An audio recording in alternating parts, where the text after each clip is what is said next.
How to get Tinytask working on your mobile device. Now, Tinytask itself isn't designed for phones, so we'll need to explore a few options. As you can see, searching for Tinytask in your App Store won't yield any results. Tinytask is a Windows desktop application. So, what we can do? Let's try searching online for Tinytask Mobile. You'll find various websites offering APKs.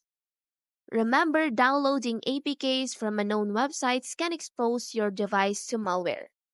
Instead of downloading an APK, I recommend these safer alternatives. First, use an Android emulator, and second, use mobile automation apps.